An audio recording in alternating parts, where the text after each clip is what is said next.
qui nous suivent en direct sur Internet ou encore en différé, qui vont pouvoir reprendre la séance de ce soir.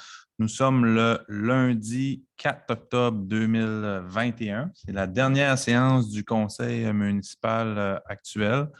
Le nouveau conseil qui a été proclamé élu vendredi dernier, qui va entrer en fonction lors de la séance de novembre. Donc, allons-y sans plus tarder avec la lecture de l'ordre du jour. Ça va comme suit. On a un point 1, lecture et acceptation de l'ordre du jour. Un point 2, approbation du procès-verbal. En 2.1, on a la séance ordinaire du 13 septembre 2021. 3, dossier de la mairie. 3.1, correspondance. 4, dossier de la direction générale. 4.1, libération du fonds de garantie en responsabilité civile primaire du regroupement Bas-Saint-Laurent-Gaspésie pour la période du 31 décembre 2011 au 31 décembre 2012. 4.2, politique d'utilisation d'usage des médias sociaux de la Ville de Carleton-sur-Mer. 5, dossier de la trésorerie. 5.1, compte à payer au 30 septembre 2021. 5.2, octroi de contrat pour les services de conciergerie. 5.3, dépôt de l'état financier comparatif au 31 août 2021. 5.4, dépôt de l'état financier comparatif pro forma au 31 décembre 2021. 5.5, résolution de concordance et de courte échéance relativement à un emprunt par billet au montant de 1 360 000 qui sera réalisé le 12 octobre 2021. 5.6, soumission pour l'émission de billets. 5.7, état des activités d'investissement pour la période du 1er juillet 2021 au 30 septembre 2021. 6, dossier du greffe, il n'y en avait aucun ce soir. 7, dossier de l'urbanisme. 7.1, le procès-verbal de la réunion du comité consultatif d'urbanisme tenu le 20 septembre 2021. 7.2, demande de dérogation mineure au 137 rue Bélanger, lot 3 886 670. 7.3, demande de dérogation mineure au 1653 boulevard Perron, lot 6 431 069. 7.4, avis de motion règlement modifiant le règlement de zonage 2009-155 concernant l'agrandissement de la zone 106HA. 7.6, adoption du premier projet de règlement 2021-455 modifiant le règlement de zonage 209-155 concernant l'agrandissement de la zone 106HA. 7.6, ressources partagées en gestion des enjeux animaliers, dépôt d'une demande d'aide financière. 7.7, vente de terrain et autorisation de signature à la brûlerie du Quai. 8.1, achat de 2 terrains de Transport Canada. 8.2, travaux électriques au camping, mandat à l'entreprise Jean Guissière Incorporé. 8.9, dossier de loisirs, culture et vie communautaire. En 9.1, on a l'autorisation événement extérieur, festival La Virée. 9.2, renouvellement de la politique des années, municipalité amie des années et du plan d'action triennal 2022-2024. 9.3, octroi de contrat à Pierre Bourdage Architecte pour une offre de services professionnels en architecture pour des modifications demandées aux esquisses de projet pour la rénovation du centre Léopold-Leclerc de Carleton-sur-Mer. 10, dossier des travaux publics. En 10.1, on a un protocole d'entente intermunicipale concernant un service régionalisé de collecte, tri et traitement des matières résiduelles, appel d'offres 2021-2024. 11, dossier de la sécurité publique. 11.1, demande d'aide financière pour le besoin de formation des pompiers volontaires ou à temps partiel. C'est un dépôt. 11.2, entente intermunicipale de l'établissement d'un plan à l'établissement d'un plan d'entraide pour la protection contre incendie, modification. Prochaine séance en 12, autres sujets en 13, 14, tour de table du conseil, 15, période de commentaires et de questions et 16, levée de la séance. Si ça vous convient, j'aurais besoin d'une proposition pour adopter cet ordre du jour. Proposé par Mme Denise Leblanc. Merci beaucoup. Donc, on peut revenir au point 2, l'approbation du procès-verbal. On a le procès-verbal en 2.1 de la séance ordinaire du 13 septembre 2021. Vous l'avez tous reçu. Si c'est conforme à nos décisions, j'aurais besoin d'un ou d'une proposeur pour l'adopter. Proposé par M. Jean-Simon Landry. Merci. 3, dossier de la mairie. 3, je viens de déconnecter. 2 petites secondes.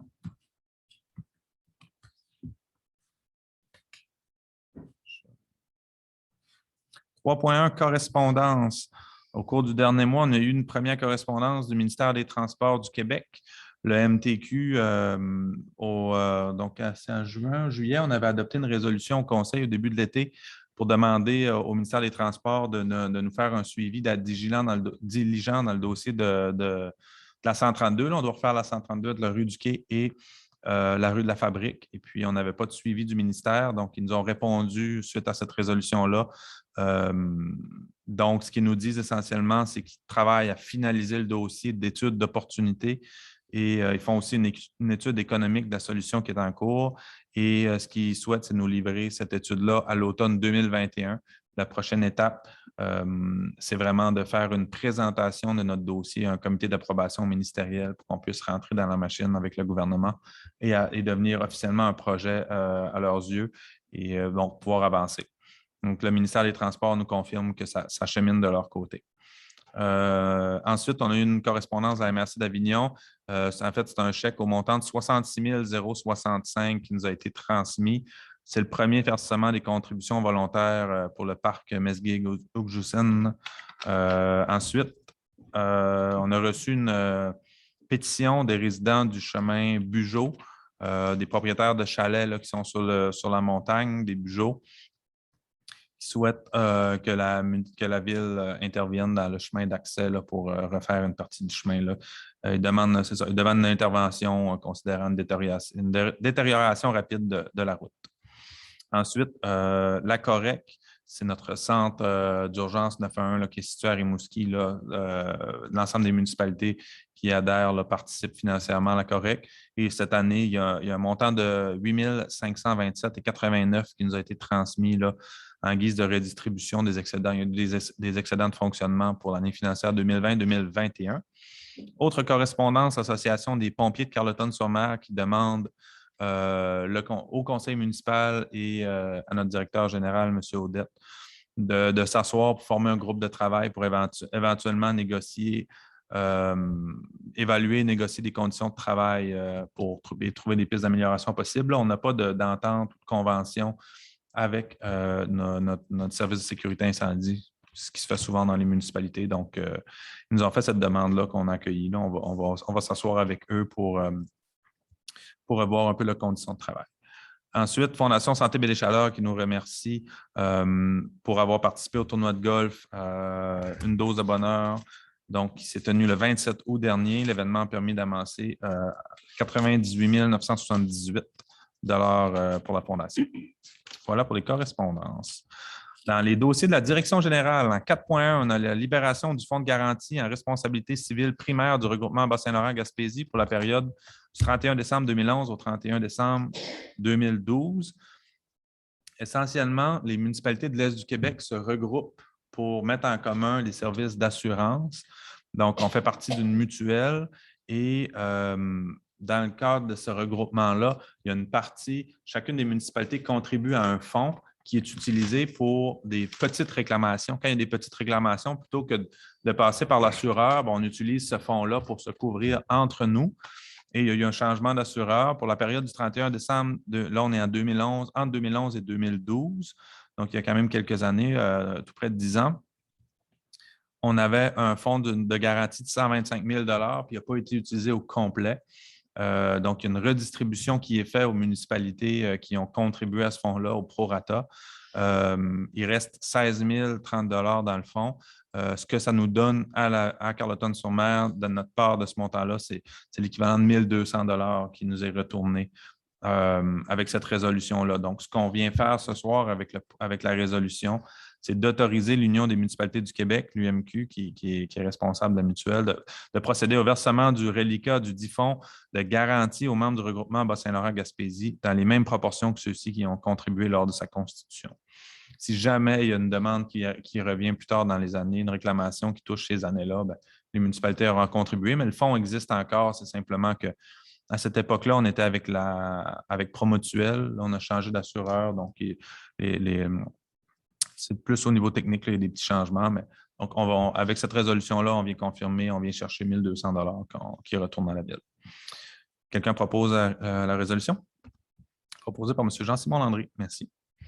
4.2, politique d'usage des médias sociaux de la ville de Carleton-sur-Mer. Donc, c'est une politique qui a été présentée à l'ensemble du personnel cadre, qui est adressée en fait aux employés municipaux, cadres et syndiqués, pour venir baliser. On fait l'utilisation, vous savez, là, les réseaux sociaux, c'est rendu tout le monde utilise à différents escients. Donc, ça nécessitait de baliser un peu. On n'avait pas ça.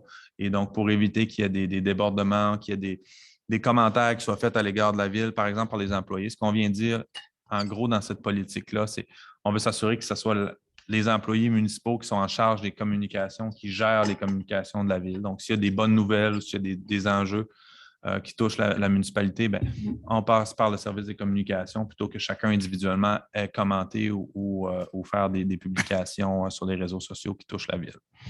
Donc, c'est une politique qui a été présentée à l'ensemble du personnel. Tout le monde y adhérait, si ça vous va. On aurait besoin d'une résolution pour adopter la politique et confirmer que le contenu soit présenté à l'ensemble des employés de la ville de Carleton-sur-Mer. Proposé par M. Alain Turcotte. Merci beaucoup. 5, dossier de la trésorerie. 5.1, les comptes à payer au 30 septembre 2021. Pour le mois de septembre, en fait, pour cette résolution-là, il y a M. Landry qui va se retirer de la prise de décision pour éviter toute apparence de conflit d'intérêts. Pour le mois de septembre dernier, on a pour un total de 530 013 de comptes à payer et de factures déjà payées. Donc, essentiellement, c'est pas mal du courant. Ce que j'ai relevé, là, entre autres, digne de mention, il y a un montant qui n'est pas un gros montant, 3 980, Francis Toupin, notaire. C'est pour compléter, en fait, tous les processus légaux, ce qui nous a permis maintenant à la Ville d'être officiellement propriétaire du Quai des Arts où on se trouve ce soir. Ça fait plusieurs années qu'on était en attente, en négociation. Donc maintenant, la Ville est officiellement pleinement propriétaire du Quai des Arts. Si on paye la facture, mais même si on ne la paye pas, on est propriétaire. Oui, effectivement. Vélo Québec aussi, on a reçu 4 815 une facture de Vélo Québec. C'était pour des services. Ils ont travaillé avec nous pour nous faire un plan de mobilité active, donc pour voir vraiment comment aménager certaines rues, certains secteurs achalandés. On avait des plans, on avait des idées en tête, mais avec leur expertise, ils sont venus vraiment nous indiquer comment bien faire des aménagements pour s'assurer que ça soit sécuritaire, tant pour les gens à pied qu'à vélo qui vont circuler dans nos rues. Fait que déjà, on va commencer à mettre en place. Il y a des éléments qu'on va pouvoir faire tout de suite qui sont qui n'ont pas d'impact significatif au niveau financier, puis il y en a d'autres qui sont beaucoup plus complexes, qui vont s'intégrer dans le projet de 132, mais maintenant, on a un plan pour les transports actifs qui est super intéressant. Donc, voilà, l'ensemble des membres du conseil ont reçu les comptes à payer. Si c'est conforme, quelqu'un ferait la proposition? Proposé par Mme Denise Leblanc. Merci. 5.2, octroi de contrat pour des services de conciergerie. Donc, ce serait pour donner un contrat de gré à gré à M. Evian Pedro Sanchez pour faire la conciergerie des édifices de la ville, ce qui inclut le Quai des Arts, l'Hôtel de Ville, la salle Charles-Dugas, les garages municipaux et voilà. L'Hôtel de Ville, oui, tout à fait. Historiquement, c'était un service de conciergerie Lise Lévesque qui assurait ce service-là. Et Mme Lévesque a quitté la région, donc son entreprise a cessé ses activités ici, donc on devait retrouver quelqu'un d'autre. On a eu des négociations avec M. Sanchez. Il faut savoir que les entreprises en conciergerie, malheureusement, il n'y en a pas beaucoup dans le coin. Donc, on est arrivé avec une proposition pour un montant de 88 000 avant les taxes pour l'entretien des bâtiments que je vous ai dit. C'est le même montant que l'entente qu'on avait avec Conciergerie Lise Lévesque. Ça serait pour la période du 1er octobre 2021 au 30 septembre 2022. Donc, pour l'année en cours, c'est un contrat d'une durée de 12 mois qui sera renouvelable là, après un an. Si ça vous convient, membre du conseil, j'aurais besoin d'un ou d'une proposeur pour l'adopter. Proposé par M. Turcotte. Merci. 5.3, dépôt de l'état financier comparatif au 31 août 2021. 5.3 et 5.4, c'est deux points ou deux exigences légales là, du ministère des Affaires municipales.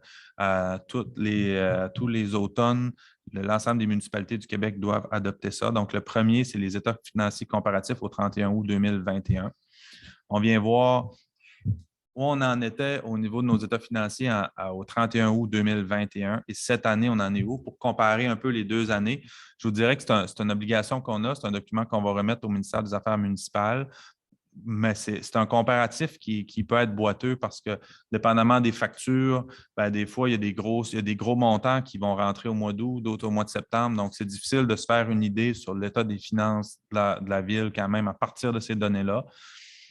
Ce que je peux vous dire, c'est que le travail a été fait de façon très sérieuse par l'équipe. Ce qu'on voit, c'est que présentement, si on se compare 31 août 2021 par rapport à 2020, il y a un écart de 575 000 là, au niveau du déficit de fonctionnement. En gros, ça s'explique de différentes façons, là. Il y a eu une augmentation des charges, c'est-à-dire des dépenses, des dépenses pour la trésorerie. Il y a eu en sécurité publique une augmentation de la facture de la Sûreté du Québec. Les assurances ont augmenté, par exemple. Des investissements dans la route Saint-Louis, la route Beaulieu, c'est-à-dire on a plus de 280 000 au niveau des dépenses qui n'étaient pas là en 2021, évidemment. Donc, au global, là, on arrive avec des revenus, un écart des revenus de 23 000 de plus de revenus cette année. Et au niveau des charges, des dépenses, il y a 757 000 d'écart. Ce qui est plus, à mon avis, ce qui est plus significatif qu'on va regarder, c'est le prochain point où là, on va comparer, on va regarder par rapport à ce qu'on a budgété pour 2021, comment on prévoit finir l'année 2021. Ça va vous donner une idée. Mais ce que je peux vous dire avec le point actuel, c'est que l'état des finances se passe bien pour l'année. On respecte nos budgets et puis il n'y a rien de significatif là, à noter à ce niveau-là. Donc, quelqu'un propose les états financiers comparatifs? Proposé par Mme Denise Leblanc. Merci. Prochain point. On sera à 5.4, dépôt de l'état financier. Oui, l'état financier comparatif pro forma au 31 décembre 2021. Donc, comme je vous l'expliquais, on vient partir du budget, ce qu'on a prévu. On est allé mettre à jour de façon très précise l'état des finances au 31 septembre, au 30 septembre, donc la semaine dernière. Et on a anticipé, là, il y a un exercice qui a été fait avec l'ensemble du personnel cadre pour voir les dépenses qui sont prévues dans les prochaines semaines, pour voir comment on prévoit finir l'année 2021. Évidemment, ce n'est pas une science exacte s'il arrive des bris majeurs ou quoi que ce soit. Ce que je peux vous dire au global, là, qu'on prévoit terminer l'année 2021 avec un surplus. En fait, on prévoyait avec un surplus de 249 000, donc 250 000 pour arrondir. Déjà, on a eu la surprise vendredi dernier avec le processus électoral. Comme vous le savez, il n'y aura pas d'élection à Carleton-sur-Mer. C'est quand même particulier. C'est unique pour nous à la ville, mais il y avait 30 000 qui étaient prévus au budget pour le processus électoral qu'on n'utilisera pas. Donc, on prévoit ce soir, dans les documents qui ont été faits la semaine dernière, on prévoyait 250 000, on peut dire 280 parce qu'il y a ce 30 000-là d'élection qui ne sera pas utilisé. Finir l'année avec 280 000. Au niveau des revenus, il y a une augmentation. Là, on va aller chercher 17 000, on prévoit 17 000 de plus au niveau des revenus de taxes. Il y a eu des mises à jour des évaluations foncières. Là, Altus, qui fait l'évaluation des maisons, nous donne des mises à jour. Il y a eu plus de nouvelles maisons aussi de construction que ce qui était prévu. Paiement tenant lieu de taxe, c'est les édifices du gouvernement qui nous payent des paiements tenant lieu de taxe. On arrive à peu près au budget à 500 $ près. Dans les services rendus, on va chercher 173 000 de plus de revenus que ce qu'on avait budgété. Service incendie, il y a eu plus de sorties, on a eu plus de revenus parce que quand on va à l'extérieur, à Nouvelle, à Maria, on va chercher des revenus. Le loyer du golf, on ne l'avait pas budgété, mais devant la très bonne saison, le golf va payer un loyer parce que c'est une infrastructure de la ville. La SDMC, en fait, qui gère le golf, la Société de développement et de mise en valeur de Carleton-sur-Mer, va payer un loyer à la ville. Au camping, on anticipe 175 000 de plus de revenus que ce qu'on avait budgété.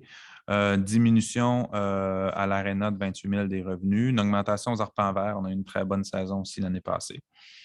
Ensuite, dans les éléments significatifs, au niveau dans les autres revenus, là, on a eu des ventes d'actifs qui sont plus élevées. Là, on est à 90 000 de plus que ce qui était budgété.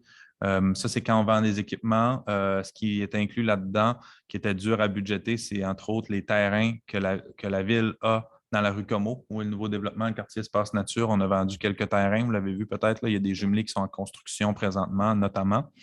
Ça nous a amené des revenus de plus. La régie intermunicipale de l'énergie aussi, on prévoit avoir 14 000 de plus que ce qui était budgété en versement de la régie, des surplus de la régie. Aussi, dans les transferts, on reçoit un revenu de 200 000 de plus pour la route de Beaulieu, mais on a aussi une dépense là, du même montant là, des travaux dans la route de Beaulieu. Si on va dans les charges, dans les dépenses maintenant, au niveau de l'administration générale, on est à peu près on prévoit arriver à ce qu'on avait budgété. Sécurité publique, une petite différence de 10 000. Au transport, on a un écart de 300 000 au niveau des dépenses. La route Beaulieu, je viens de vous le dire, dans les revenus, mais dans les dépenses aussi, là, ça compte pour 200 000. 45 000 de plus qui est prévu pour des travaux dans la route Saint-Louis. Là. Il y a la dernière étape des travaux de la route Saint-Louis est en cours présentement. Là, on est en train de faire la couche finale. On a un camion qui a brisé, là, notre camion international 2008 pour 26 000 qui n'était pas budgété.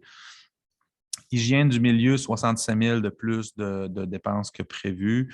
Le gros de cet écart-là, c'est le lieu d'enfouissement technique à Saint-Alphonse. On a eu une augmentation de la facture. On avait eu une grosse en 2020 qu'on attribuait à la COVID. Là. Il y a eu beaucoup de rénovations et de travaux. Les gens se sont mis à réno. Donc, qui dit travaux dit plus de déchets envoyés au LET. Mais cette année encore, on constate qu'il y a une augmentation de la facture.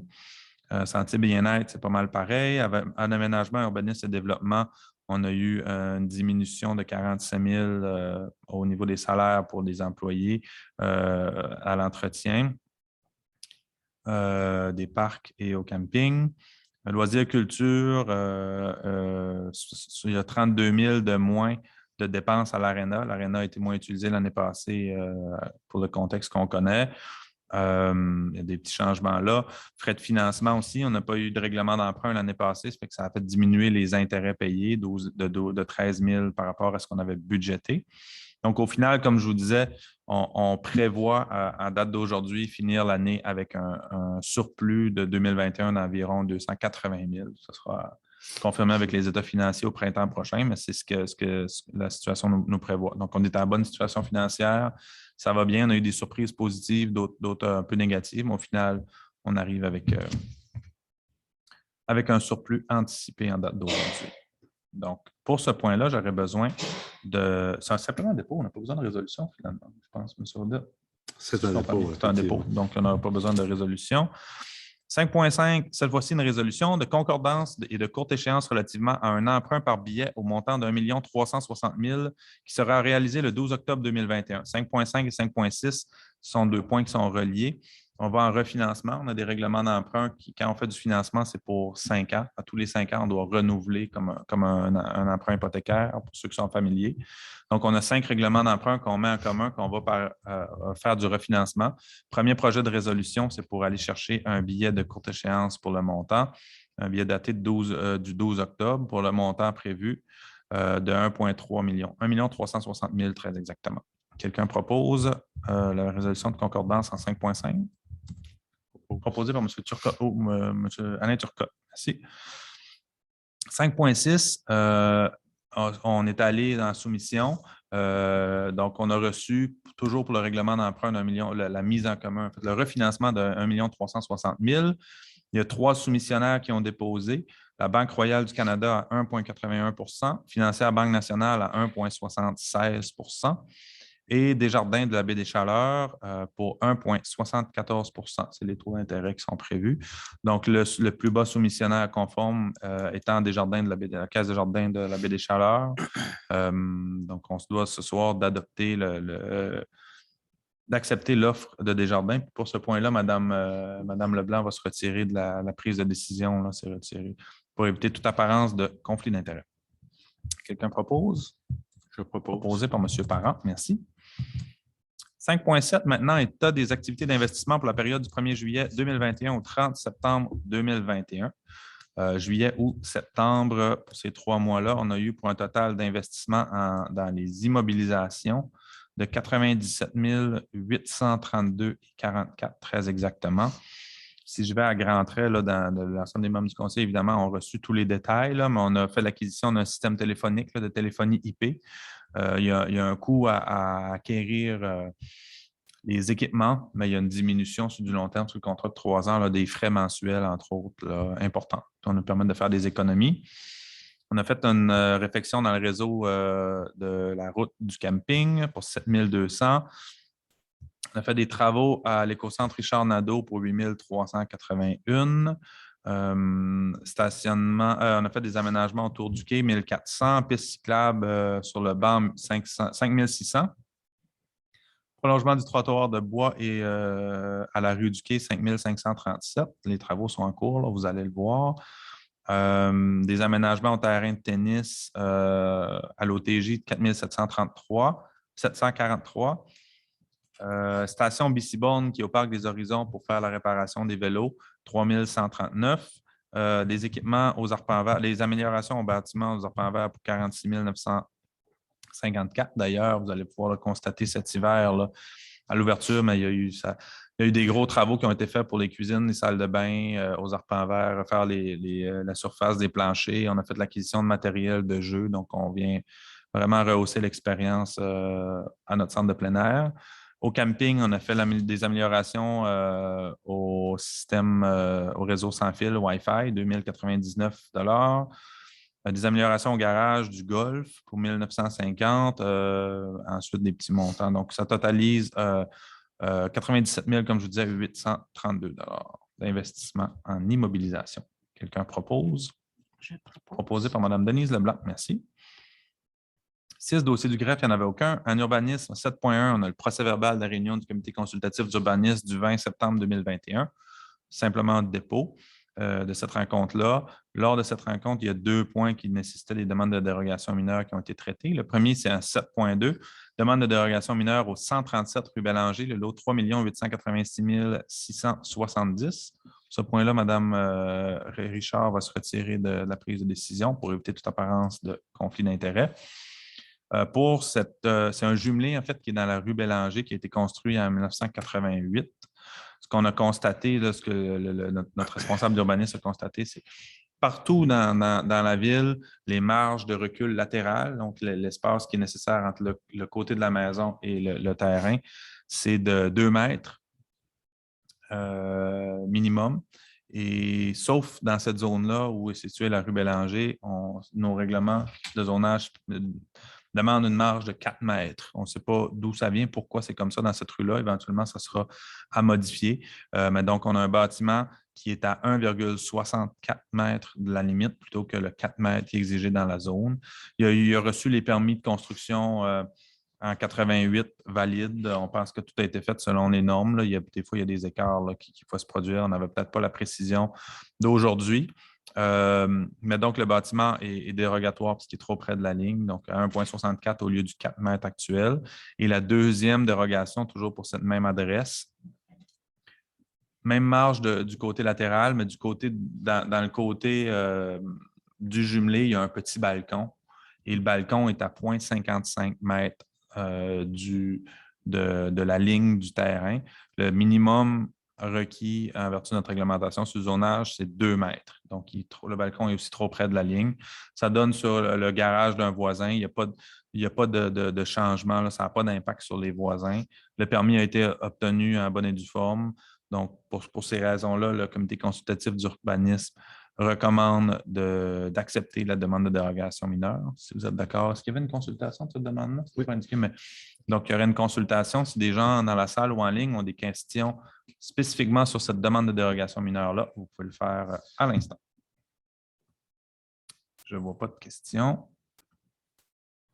Donc, on pourrait procéder à l'adoption. Quelqu'un propose dérogation mineure? Proposé par M. Jean-Simon Landry. Merci. Deuxième demande, cette fois-ci, c'est au point 7.3, demande de dérogation mineure au 1653 boulevard Perron, le lot 6 431 069. Donc, c'est sur le boulevard Perron, près de la limite est de la municipalité, tout près du bâtiment de SUFM, là, pour ceux qui sont familiers avec le secteur, un petit peu plus à l'est de SUFM. C'est un terrain où il y a deux bâtiments d'implantés. Un premier où il y a un appartement, un deuxième, il y a 2 logements. Donc, il y a des démarches qui sont en cours pour faire un changement de lotissement, pour diviser, pour que les 2 bâtiments soient chacun sur un terrain distinct. Et selon le nombre de logements dans les bâtiments, il y a des différences de marge de recul latéral à respecter. Et il y a eu une erreur dans l'interprétation pour un simple logement. Pour un logement, le terrain doit avoir 15 mètres de large. Pour 2 logements, le terrain doit avoir 18 mètres de large. Et là, ils se sont trompés, ils ont inversé. Il y a eu une inversion qui s'est faite pour des raisons obscures, mais ce qui fait en sorte que le terrain avec le bâtiment qui a 2 logements, doit avoir 18 mètres de large, mais finalement, le terrain a 17,87 mètres de large. Donc, il y a 13 cm d'écart par rapport qui est dérogatoire. Donc, ce n'est pas quelque chose, étant donné l'écart qui est minime, qui était dû à une petite confusion, mais le comité consultatif d'urbanisme recommande d'adopter la dérogation mineure. Si ça vous convient, on pourrait procéder à l'adoption. Quelqu'un propose? Proposé par Mme Richard. Oui, il y a aussi, excusez-moi, avant de proposer sans vous entendre, si vous avez des questions spécifiquement sur cette demande-là, vous pouvez le faire maintenant, tant les gens en ligne que sur place. Je ne vois pas de questions. Donc, Mme Richard, vous proposez toujours. Merci de proposer. Maintenant, 7.4, avis de motion au règlement modifiant le règlement de zonage 2009-155 concernant l'agrandissement de la zone 106HA. C'est une zone qui est située tout juste au nord de la rue Leblanc. Oui, c'est ça. Si c'est possible de la mettre à l'écran, ça serait super. Vous allez. Donc, il y a toujours une marge entre. Il n'y a pas toujours. Il y a à l'arrière, dans la rue Leblanc, en fait, on a 2 propriétaires de l'eau qui ont des terrains qui sont très profonds, qui sont les terrains, là, en fait, là, juste en haut, où il y a du rouge là, que vous voyez à l'écran. Il y a une bande grise au nord. Donc, les terrains, on a des propriétaires qui ont des terrains qui sont super profonds et qui veulent se construire, mais pas trop près de la rue. Ils veulent se construire un petit peu plus loin dans leur terrain. Mais la partie en gris sur le dessin, c'est ce qu'on appelle une zone réserve urbaine. Une réserve urbaine, merci, M. Audette. Une réserve urbaine, donc c'est des secteurs qu'on se réserve pour d'éventuels développements ou quand les promoteurs veulent faire une implantation d'une maison dans une réserve urbaine, ils doivent nous présenter ce qu'on appelle un plan d'aménagement d'ensemble. Donc, c'est pour éviter que quelqu'un qui a un terrain dans un secteur stratégique s'implante une maison au centre de ce terrain-là, puis ensuite, on ne puisse plus développer autour. Ce qui arrive avec cette zone urbaine-là, c'est qu'il y a plusieurs propriétaires, plusieurs lots. Donc, la possibilité éventuelle de créer un développement dans ce secteur-là demanderait qu'on ait à peu près 8 propriétaires qui s'entendent, qu'il y a une volonté aussi de développer. Donc, les possibilités sont minces. Ce qu'on souhaite faire avec la présente démarche ce soir, c'est de reculer un tout petit peu la zone urbaine pour l'option que vous voyez à votre droite sur la carte. Donc, la réserve urbaine en gris serait un tout petit peu plus petite. On pourrait y avoir accès par la route Saint-Louis si on voulait éventuellement développer ce secteur-là. Ça permettrait aux propriétaires qui veulent se construire, là, il y a deux résidences projetées qui seraient construites dans la rue Leblanc, de pouvoir s'implanter un petit peu plus loin sur le terrain puis faire les aménagements qu'ils souhaitaient avoir, tout en nous gardant quand même un espace pour procéder à une réserve urbaine. On pense qu'on vient répondre à une demande et puis sans limiter là, les potentiels futurs. Donc, la première résolution à 7.4, en fait, c'est le premier processus d'un changement réglementaire. On vient demander l'avis de motion pour faire l'agrandissement de la zone 106HA. Quelqu'un donne l'avis de motion? Donné par M. Alain Turcotte. Merci. 7.5, c'est toujours sur le même sujet. Cette fois-ci, on va à la deuxième étape de l'adoption réglementaire. Donc, on adopte un premier projet de règlement 2021-455 modifiant le règlement de zonage 2009-155 concernant l'agrandissement de la zone 106HA. Quelqu'un propose l'adoption du premier projet de règlement? Je propose. Proposé par M. Parent. Merci.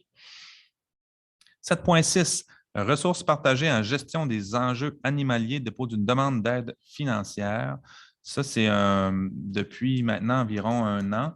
On a une obligation légale. L'ensemble des municipalités du Québec doivent gérer les chiens qui sont sur le territoire. Donc, on doit s'assurer que l'ensemble des chiens du territoire ont une médaille, sont inscrits dans un registre et s'il y a des dispositions pour les chiens dangereux qui s'appliquent. S'il y a un chien dangereux, ben, c'est la municipalité qui est responsable de s'occuper de ce chien-là, de faire l'expertise nécessaire pour respecter.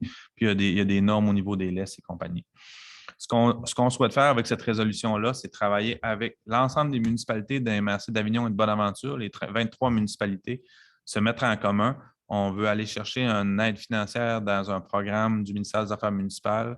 C'est un programme qui est fait pour mettre en commun les services municipaux. Donc, on voudrait se doter d'une ressource pendant 3 ans qui pourrait mettre en place, implanter un service pour gérer les médailles et les chiens dangereux sur le territoire des 2 MRC. Donc, ce que ça implique, la résolution, c'est qu'on s'engage à participer au projet de partage de ressources. On autorise le dépôt d'un projet d'une demande d'aide financière dans le volet 4 du Fonds Région Ruralité, qui est le volet soutien à la coopération intermunicipale. On accepte la proposition de la MRC Avignon qui agirait à titre d'organisme responsable du projet. C'est la MRC Avignon qui déposerait au nom des 23 municipalités. Et la MRC Avignon serait responsable de la gestion de la ressource de la personne qui serait embauchée. Et ça représente en fait là, pour Carleton-sur-Mer une contribution d'environ 500 $ par année, donc ce qui est minime là, pour avoir une ressource qui va gérer ces enjeux-là. Quelqu'un propose? Proposé par Mme Denise Leblanc. Merci. Prochain point, 7.7, vente de terrain, autorisation de signature à la brûlerie du Quai. Est-ce que c'est possible de le mettre à l'écran? Je ne sais pas si on a le... Oui. Ou sinon, ben, je vais y aller. En fait, sur l'ensemble de nos routes municipales, on a toujours un espace là, de chaque côté de la rue qui appartient c'est des terrains de la ville. Et dans le coin de la brûlerie, en fait, la ville est propriétaire des terrains là, qui touchent au coin du bâtiment de la brûlerie, du bâtiment existant, là, de l'ancien bâtiment. Donc, la majorité des aménagements qui sont faits entre la brûlerie et la rue du Quai, là, les tables à pique-nique qui sont implantées, sont sur un terrain de la ville. Donc, il n'y a pas de problème jusqu'à présent, mais le propriétaire de la brûlerie, M. Marquis, a une volonté de développer et donc, pour pouvoir procéder à ces travaux prévu, il se doit de s'assurer, donc les institutions financières lui demandent de régulariser ça et il souhaite acheter une petite partie des terrains à la ville. Ça représente, c'est 137,2 mètres carrés, ce qui représente 1476 pieds carrés. On enlève un petit peu de terrain à la ville, mais lui va pouvoir se régulariser, puis nous, on a amplement d'espace pour pouvoir faire nos aménagements, puis où sont les services, on demeure propriétaire de ces terrains-là. On s'est entendu sur sur le principe là, pour une vente à 1,50 $ le pied carré, ce qui fait un montant de 2215,22 pour faire l'acquisition des terrains. Donc, la présente résolution, c'est pour autoriser la vente, qu'elle soit conditionnelle à l'enregistrement d'une servitude d'utilité publique sur le terrain vendu. Donc, si on a à intervenir sur ce terrain-là, qu'on puisse pouvoir le faire comme ville. Les frais d'arpentage et de notaire sont à la charge de l'acheteur. Le directeur général et greffier, M. Audette, est investi de tous les pouvoirs et les autorisations nécessaires pour signer et exécuter l'ensemble des documents pertinents pour donner plein effet à la présente résolution. Et suite à la vente du terrain, on vient confirmer que le terrain ne fait plus partie de l'emprise de rue municipale pour la fermeture des rues. Donc, si ça vous convient, membre du conseil, j'aurais besoin d'une proposeur pour l'adopter. Proposé par M. Jean-Simon Landry. Merci. 8, dossier du développement économique et tourisme. 8.1, achat de 2 terrains de Transport Canada. Ce sont 2 terrains stratégiques. Là. Ça faisait partie des négociations là, pour tout le travail qui était fait là, pour l'aménagement du quai, le transfert de cession du quai. Le quai appartenait à Transport Canada. Il a été cédé en partie à Pêche et Océan Canada et en partie à la ville. Transport Canada avait encore des terrains à l'entrée. Pour ceux qui sont familiers, là où il y avait une ancienne roulotte, ça devait nous être cédé à titre gratuit là, à la ville là, en même temps que les transactions se faisaient pour le quai. Finalement, les programmes ont changé au niveau fédéral, ce qui a fait en sorte qu'ils ne pouvaient plus nous les céder. Ça fait plusieurs mois qu'on est en négociation avec Transport Canada. Au début, ça devait nous coûter 50 000 ou à peu près pour faire l'acquisition de ces terrains-là. Finalement, on s'entend, on compléterait ce soir sur un montant de 1 031 $ pour faire l'acquisition de ces 2 lots-là. C'est le lot 3 547 300 et 3 547 302. La résolution, c'est pour venir accepter l'offre de vente de terrain pour un coût de 1 031 $ et que la Ville autorise M. Audette et moi-même à signer la promesse d'achat proposée par Transport Canada. Une fois que ça va être complété, l'essentiel des terrains autour du quai de la marina vont être soit une propriété de la ville ou encore de Pêche et Océan. Le bassin d'eau où est la marina serait propriété de Pêche et Océan, une partie du quai. Puis, ils ont un peu des terrains là, où est le stationnement de la marina qui serait à Pêche et Océan. Tout le reste autour serait à la ville de Carleton-sur-Mer. On propose cet achat de terrain. proposé par M. Steven Parent, qui a travaillé fort sur le dossier du quai au cours des dernières années. On va pouvoir le compléter en bonne et due forme dans votre dernière rencontre, votre dernière séance. Bravo. 8.2. Travaux électriques au camping, mandat à l'entreprise Jean-Guy Cyr Incorporé. On a eu des petits problèmes là, sur 4 sites cet été où le réseau électrique, c'est un réseau 30 ampères qui est vieux, qui est désuet, disjonctait régulièrement. Donc, on a M. Cyr qui fait souvent les travaux au camping. C'est quand même particulier comme implantation, qui connaît bien le système, le réseau électrique. Donc, il nous a fait une proposition. Ce qu'on vient faire, c'est faire une tranchée, remplacer les 4 sites défectueux qui étaient 30 ampères par de nouveaux équipements 30 ampères et on va convertir un site aussi qui était à 15 ampères vers du 30 ampères par le fait même. Donc, la proposition de Jean-Guy Cyr Incorporé, c'est 16 598 plus les taxes applicables. Il va rester aussi des frais à l'excavation, la tranchée. Il va falloir construire, là, on va le faire à l'interne par l'équipe de la ville, là, un petit emplacement pour pouvoir mettre ces équipements-là, un petit abri. Donc, c'est un projet global de 21 000. La résolution ce soir, c'est 15 598 pour donner le mandat à Jean-Guy Cyr qui va le faire dès cet automne. On va s'assurer que ça soit pleinement fonctionnel donc, pour la prochaine saison touristique. Quelqu'un propose la résolution? Proposé par M. Alain Turcotte. Merci. Dossier loisirs, culture et vie communautaire maintenant en 9.1, autorisation à événements extérieurs pour le Festival de la Virée. Le Festival de la Virée va avoir lieu cette fin de semaine. En vertu de notre réglementation municipale, il n'est pas possible de faire de spectacles extérieurs. Donc, les spectacles doivent se terminer à 22 h. Toutefois, le conseil peut autoriser la tenue d'événements extérieurs. C'est ce qu'on ferait ce soir. Donc, on autorise le Festival de la Virée à tenir 2 spectacles cette fin de semaine parce que habituellement, c'est des spectacles qui se tenaient au naufrageur avec les contraintes sanitaires. Ils ne peuvent pas le faire, donc ils le feraient à l'extérieur dans un chapiteau pour pouvoir accueillir plus de gens.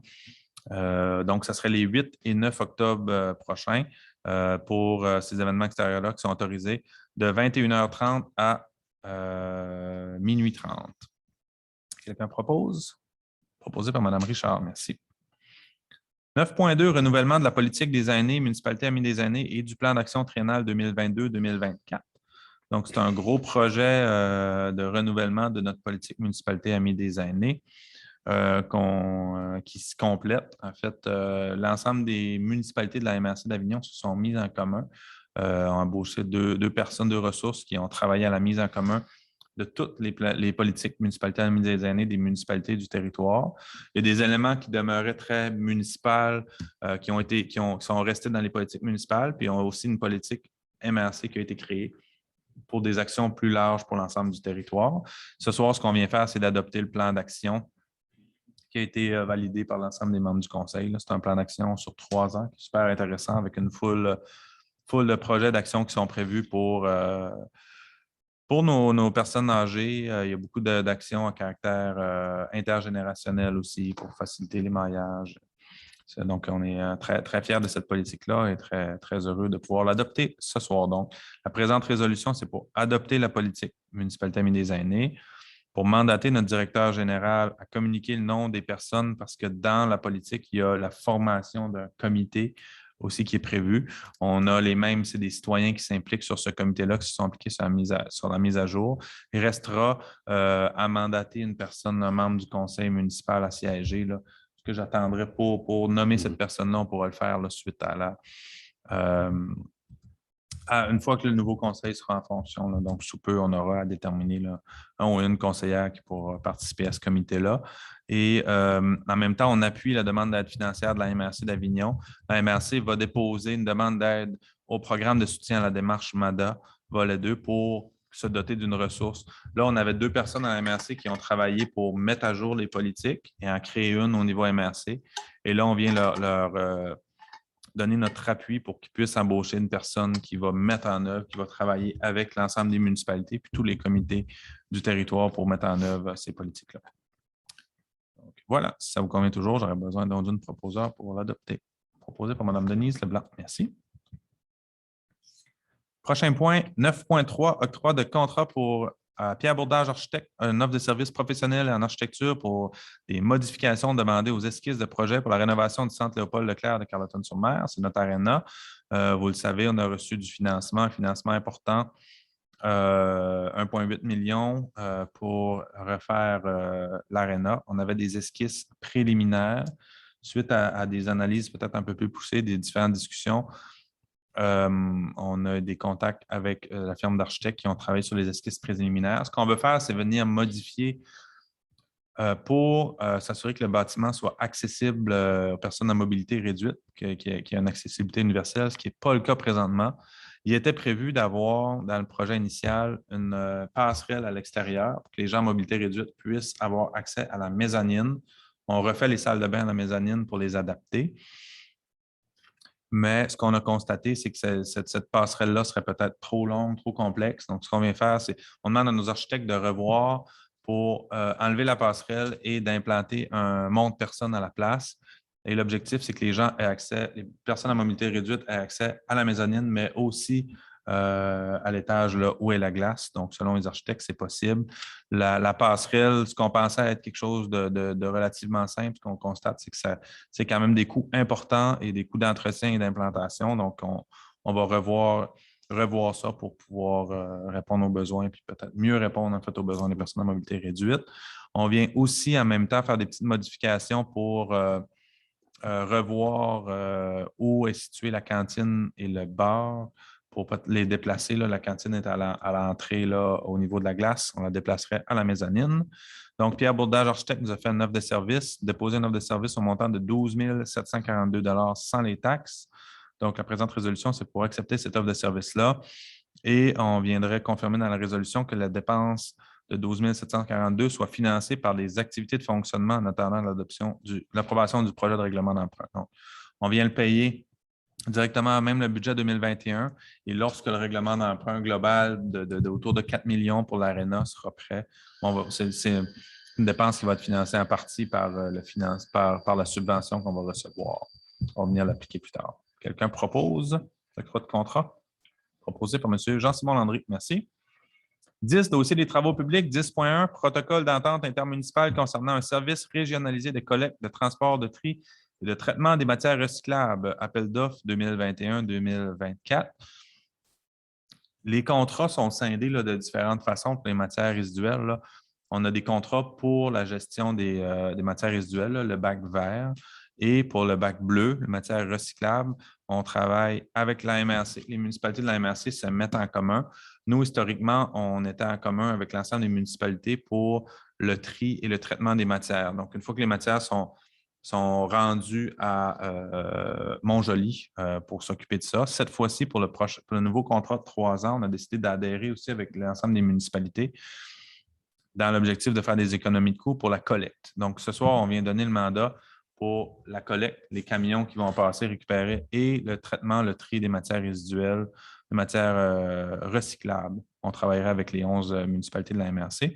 Donc, dans cette résolution-là, on vient accepter les modalités prévues au protocole d'entente qui a pour objet d'officialiser la mise en place d'un service régionalisé de collecte, de transport et de tri de traitement des matières recyclables selon les délégations de compétences spécifiques à chaque municipalité et ville. Et on autorise notre directeur général et greffier, M. Audette, à signer le protocole d'entente qui a été soumis. On a reçu les soumissions. Là. Il y a quand même on s'attendait à avoir une augmentation là, dans cette sphère d'activité-là. Là, il y a des augmentations importantes partout au Québec. Là. Il y a eu des crises du recyclage qu'on a vues récemment. Il y a une augmentation qui représente environ 15 000 pour la prochaine année, pour 2021, une fois que ce nouveau contrat-là va être en vigueur. Donc, quelqu'un propose le projet de la résolution? Proposé par M. Parent. Merci. 11, dossier de la sécurité publique. 11.1, on a une demande d'aide financière pour le besoin de formation des pompiers volontaires ou à temps partiel. La MRC s'occupe de faire la gestion de la formation de nos pompiers à temps partiel. Ce qu'on prévoit pour la prochaine année, c'est qu'il y ait 5 pompiers qui soient formés dans le programme Pompier 1. Donc, avec cette résolution-là, on demande de présenter une demande d'aide financière pour la formation de ces pompiers dans le programme d'aide financière pour la formation des pompiers volontaires ou à temps partiel au ministère de la Sécurité publique. Et on transmettrait la demande à la MRC d'Avignon qui va s'occuper de la gestion de cette demande d'aide. Quelqu'un propose? Proposé par Mme Richard. Merci. 11.2, entente intermunicipale, l'établissement d'un plan d'entraide pour la protection contre l'incendie. C'est une modification là, qu'on doit faire. On a, au niveau légal, les MRC au Québec doivent adopter un schéma de couverture de risque qui prévoit comment on fonctionne en cas d'incendie, comment on se répartit s'il y a des enjeux, s'il y a des services incendies qui manquent d'effectifs ou s'il y a des gros incendies, comment on travaille entre les municipalités. Il y a des dispositions qui sont prévues s'il y a des interventions à faire, qu'il y a des ententes en fait, entre Escuminac et Maria, Escuminac, Nouvelle-Carleton-sur-Mer et Maria. Dans le schéma de couverture de risque, il y a des éléments précis à ce niveau-là qui sont prévus.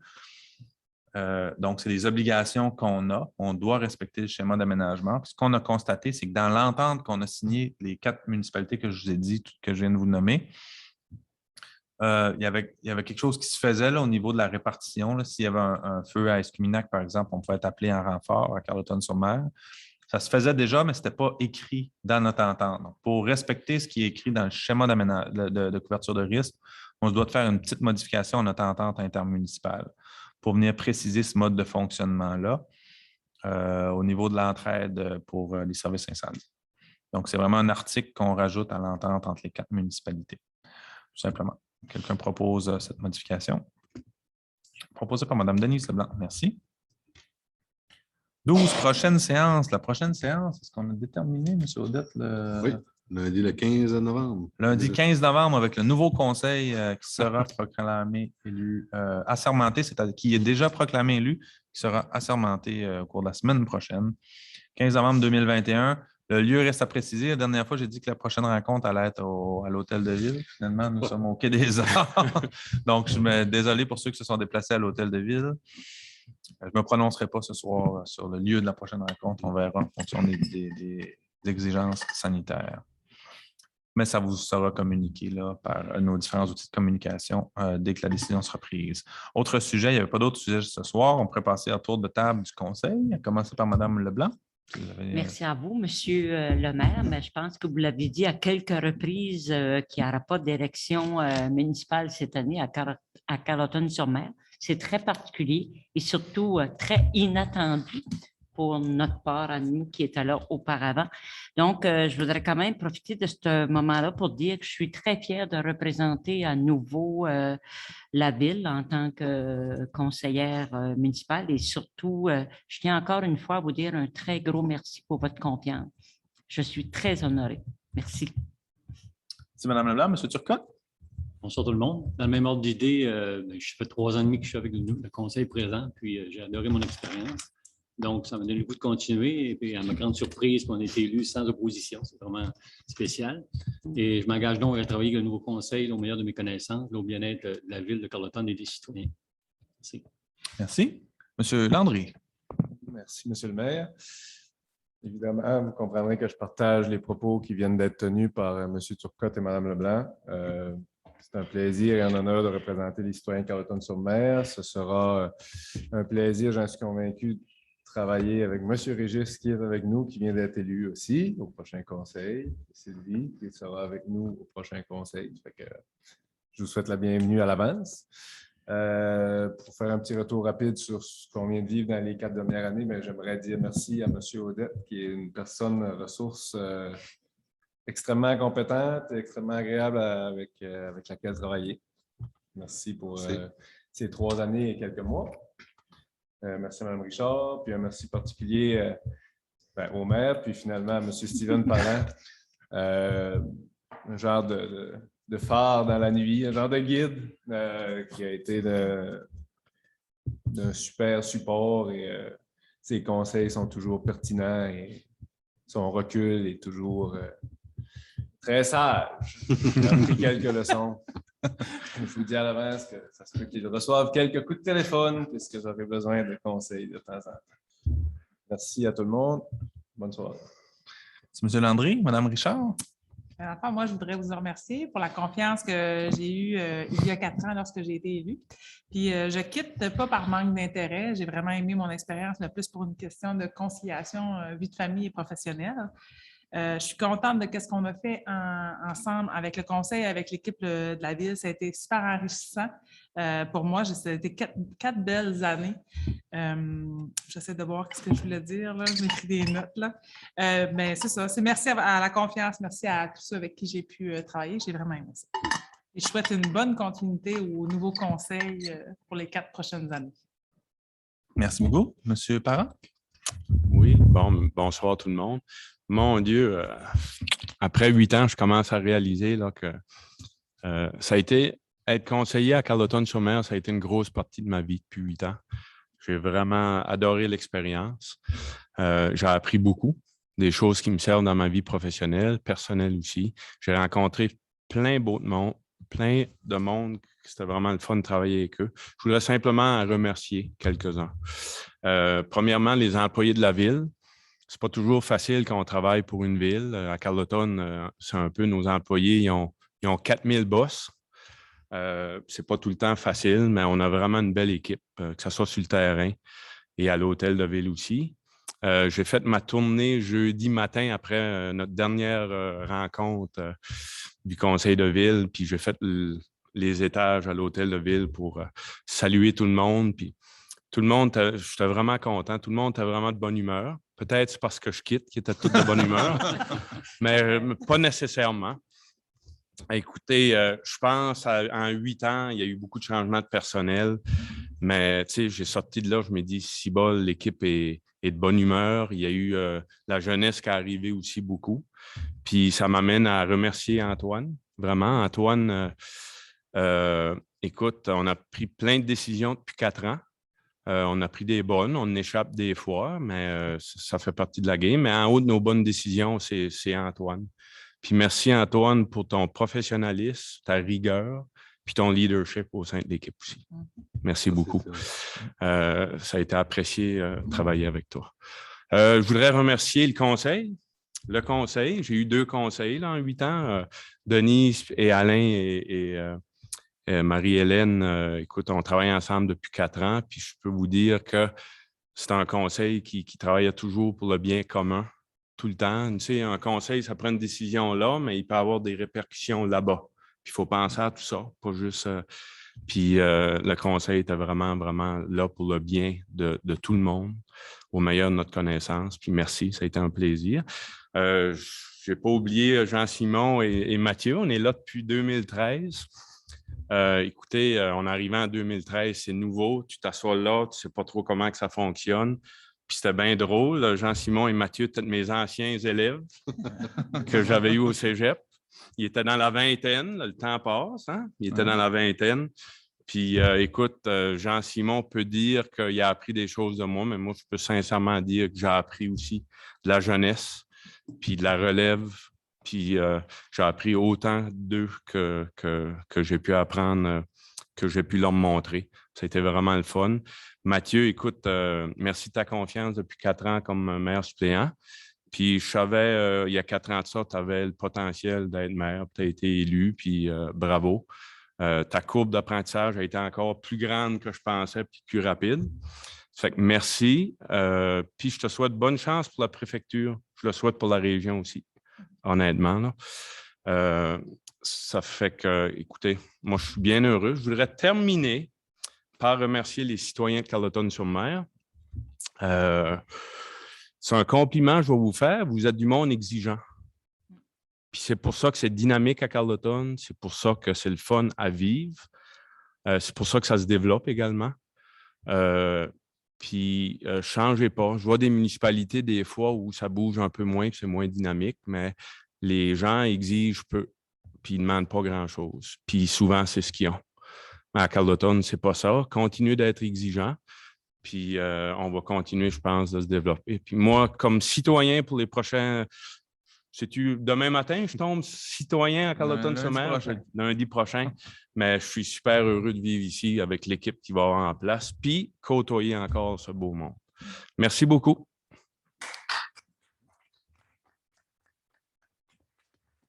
Merci, M. Parent. Très, très, très inspirant et intéressant comme message. Je vais y aller de mes remerciements, moi aussi, à mon tour, évidemment. Ça a été 4 belles années. Je Je trouve que le conseil qui était en place, on avait des gens de différents horizons, des hommes, des femmes, différentes tranches d'âge, puis on avait un conseil avec des personnes qui avaient différents points de vue. C'est ça le rôle d'un conseil municipal, c'est justement de ne pas être une personne à prendre des décisions, mais d'être 7 autour de la table, alimenté par une équipe, par Antoine, avec l'ensemble d'équipes de la ville qui nous arrivent avec des propositions, qui travaillent sur des dossiers. Puis ultimement, on est là comme conseil pour amener différents points de vue puis pour prendre la meilleure décision possible. Puis je trouve que c'est ce qui s'est passé dans les dernières années. On avait une volonté, tu l'as bien mentionné, de travailler pour le bien commun, d'avancer dans la même direction. Chacun amenait ses points de vue, puis on était capable de se rallier. On n'avait pas toujours le même point de vue, puis c'est sain, c'est correct. On arrivait quand même à travailler ensemble. Il n'y a jamais eu de discorde, de dispute. Je pense qu'on a pris des décisions pour l'ensemble du bien commun. Donc, merci pour votre implication, pour votre dévouement tous là, dans ces dernières années-là. C'est quelque chose qui est exigeant. Les citoyens sont exigeants, oui. Puis je pense qu'il faut être à la hauteur. Vous étiez préparés, vous aviez bien lu vos documents pour l'ensemble du mandat. Donc, j'ai pu compter sur votre pleine et entière disponibilité. Donc, je vous en remercie grandement. Je pense que c'est l'ensemble de la ville qui en bénéficie. Et là, je vois les nouvelles personnes qui vont arriver, 3 nouveaux conseillers déjà dès la semaine prochaine. Puis pour avoir discuté de façon individuelle avec chacun d'entre eux, je suis convaincu que vous allez arriver avec un nouveau bagage, avec des nouvelles idées qui vont apporter. Puis je suis convaincu qu'on va pouvoir travailler ensemble à continuer de faire avancer notre belle ville comme on l'a fait dans les 4 dernières années, du moins, ce que je pense. Donc, merci tout le monde pour ça. On va pouvoir y aller à la période de questions pour les gens dans la salle ou les gens en ligne. Si vous avez des questions, c'est le moment de les poser. Pas de questions? Pas de questions en ligne non plus. Donc, on pourrait y aller maintenant avec la levée de la séance qui propose la levée de la dernière séance du Conseil municipal 2017-2021. Honneur à M. Steven. Je propose, M. le maire. Proposé par M. Parent. Merci beaucoup. Merci tout le monde. Bonne fin de soirée. Salut.